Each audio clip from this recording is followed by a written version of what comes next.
Item ಯಾವುದೇ ಇರಲಿ try ಮಾಡಿ ಆಚಿ ಚಿಕನ್ ಮಸಾಲಾ. ಆಚಿ ಚಿಕನ್ ಮಸಾಲಾ. ಕನ್ನಡಿಗರಿಗೆ ನಮಸ್ಕಾರಗಳು. ಕನಕಪುರ ಮಾಡೋ ಶ್ರೀನಿವಾಸದ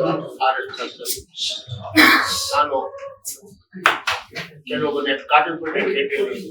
ಎಲ್ಲ ಗೊತ್ತಿರೋ ವಿಚಾರವಾಗಿ ಎಮೋಷನಲ್ ಆಗಿ ಅಲ್ಲಿ ಕೆಲವು ವಿಚಾರಗಳು ಮಾತಾಡ್ಬಿಟ್ಟೆ. ಕಾರಣ ಇಷ್ಟೇ, ನನ್ನ ಕಾಟನ್ಪೇಟೆ ಗೇಟ್ ರಿಲೀಸ್ ಆಗಬೇಕಾಗಿತ್ತು. ಸ್ವಲ್ಪ ಹಣದ ಅವಶ್ಯಕತೆ ಇತ್ತು. ಅದು ತುಂಬಾ ದುಃಖದಿಂದ ನಮ್ಮ ರಾಜ್ಕುಮಾರ್ ಅಂದ್ರೆ ನನಗೆ ತುಂಬಾ ಅಭಿಮಾನ, ಮೇಡಮ್ ಅವರು ಅಂದ್ರೆ ನನಗೆ ತುಂಬಾ ಅಭಿಮಾನ. ಅವಾಗಿಂದ ಒಬ್ಬ ಪೊಲೀಸ್ ಅವರು ನಮ್ಮ ದೇವರೇ ಅವರು. ನನ್ನ ಜೊತೆ ಸಿನಿಮಾ ಮಾಡೋ ಮುಂಚೆಯಿಂದಾನು ಅದ್ರ ಜೊತೆ ನನ್ನ ವಹಿವಾಟಿದೆ. ಅದು ಮುಂಚೆಯಿಂದಾನೇ ಕನಕಪುರ ಬರ್ತಾ ಇದ್ರು.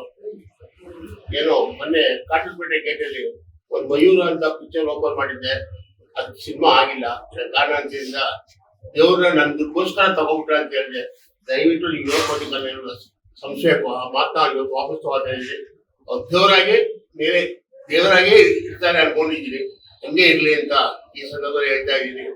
ಶಿವರಾಜ್ ಕುಮಾರ್ ಇರ್ಬೋದು, ಅವ್ರು ನಮ್ಗೆ ಎಷ್ಟೋ ಸಹಾಯಗಳು ಮಾಡಿದ್ದಾರೆ. ನಮ್ಮ ಸ್ಕೂಲೆಲ್ಲ ಬಂದು ಓಪನ್ ಮಾಡ್ಕೊಂಡಿದ್ದಾರೆ. 5 ಸಿನಿಮಾ ಮಾಡಿದ್ದೀನಿ.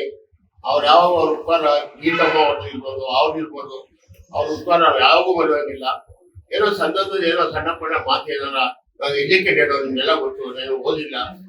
ಒಂದ್ಸಲ ಏನಿದೆ ಅದು ಹೇಳ್ಬಿಟ್ಟಿದ್ದೀನಿ. ಶಿವಣ್ಣ ದಯವಿಟ್ಟು ನಿಮಗೆ ಕೈ ಮುದ್ದು ಕೊಡ್ತೀನಿ. ನಿಮ್ಮ ಪಿಕ್ಚರ್ ನಾವು ಇನ್ನೂ ಮಾಡಬೇಕು. ಇಷ್ಟೇ ಅಲ್ಲ, ಆಲ್ರೆಡಿ ನೀವು ಮಾಡಪ್ಪ ಅಂತ ಹೇಳಿದ್ದೀರಾ. ಅದು ನಾನು ಏನಾದ್ರು ತಪ್ಪಾಗಿ ಮಾತಾಡಿದ್ರೆ ದಯವಿಟ್ಟು ಸಂಸ್ಕರಿಸೋಣವ್ರೆ, ಗೀತಾಮವ್ರೆ, ನಾನು ಕೇಳ್ಕೊತೀನಿ. ಮತ್ತೊಂದು, ನಮ್ಮ ಪುನೀತ್ ರಾಜ್ಕುಮಾರ್ ಅಭಿಮಾನಿಗಳು ಎಲ್ಲರೂ, ಸಾರವಹಿಸಿ ಆಗಿರ್ಬೋದು, ಎಲ್ಲ ಇರ್ಬೋದು, ನಿಮ್ಗೇನಾರ ಪುನೀತ್ ಬಗ್ಗೆ ನಾನು ಮಾತಾಡಿದ್ರು, ನನ್ಗೇನಾರ ನೋವಿಸಿದ್ರೆ ನನ್ನ ದಯವಿಟ್ಟು ಸಂಸ್ಕೃತಿ ತಪ್ಪಾಗಿ ಏನೋ ಅನ್ಬಿಟ್ಟಿದ್ದೀನಿ. ಹಣದ ಅವಶ್ಯಕತೆ ಇತ್ತು ನನಗೆ. ಪಿಕ್ಚರ್ ರಿಲೀಸ್ ಆಗಿಲ್ಲ, ನಿಮ್ಗೆ ಗೊತ್ತು. 2 ವರ್ಷದಿಂದ ಸಿನಿಮಾ ರಿಲೀಸ್ ಆಗ್ತಾ ಇಲ್ಲ.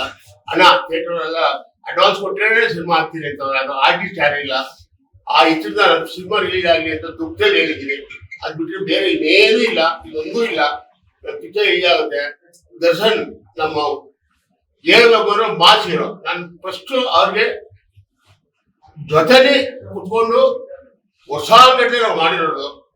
ಅವ್ರೇನೋ ಕಾಸು ಬಂದ ಶೂಟಿಂಗ್ ಕೇಳಿದೆ, ಕಷ್ಟ ಇರುತ್ತೆ ಏನೋ, ಕರ್ಸಿ ನಾನು ಕೊಡ್ತೀನಿ ಶ್ರೀನಿವಾಸ್ ಅವರೇ, ಸ್ವಲ್ಪ ಕಾಲಾವಕಾಶ ಕೊಡಿದ್ದೆ ಕೇಳಿದ್ರು. ಆಯ್ತು ಅಂತ ನಾನು ಬಂದ್ಬಿಟ್ಟೆ. ಅವರು ಪಾಪ ದುಡ್ಡು ಕೊಡ್ಬೇಕು ಅಂತ ಅಂದಿದ್ದೀನಿ. ತಪ್ಪು ದರ್ಶನ, ನೀವು ಯಾವಾಗ ಬರ್ತೀರೋ ಬನ್ನಿ, ದೇವ್ರ ಒಳ್ಳೇದು ಮಾಡ್ತಾರೆ, ನೀವು ಒಂದೇ ಬರ್ತೀರಾ.